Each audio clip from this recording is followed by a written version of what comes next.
Now in this video we're going to look at solving simultaneous equations by using what's known as the method of elimination. So we've got 2x plus y is equal to 45 and x minus y is equal to 21.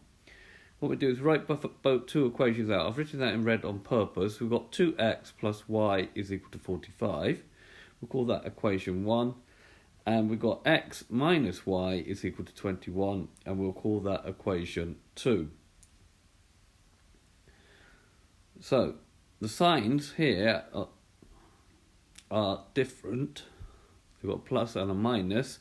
If they're different, then, and the numbers in front of them are the same, this one's plus 1, this is minus 1, they're both sort of 1, then we can eliminate the variable y by adding the two equations together. So if we add, then we get 2x plus x, that gives me 3x, plus y minus y gives me nothing, so therefore I've eliminated the variable y, and then we've got 45 plus 21, which makes 66. Dividing both sides by 3, we're going to get that x is equal to 22. And then what we do, we substitute into one of the two equations. So we'll just substitute into equation 1 to keep this simple.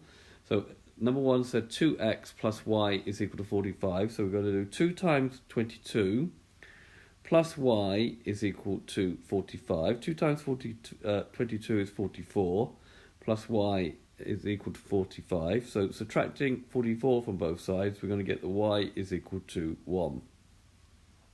So we've got x is 22, y is 1.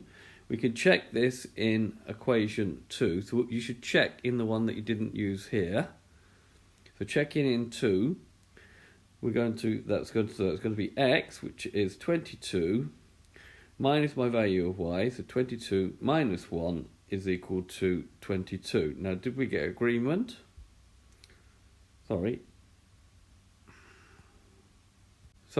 22 minus 1 is equal to 21. Did we get agreement? Yes, that it is equal to 21. So therefore these solutions are correct. So we can write down that x is equal to 22 and y is equal to 1. So this has been a video to show you how to solve simultaneous equations using the method of elimination when the signs in front of the variable that we're going to eliminate are different. I hope you've understood, and I thank you very much for watching.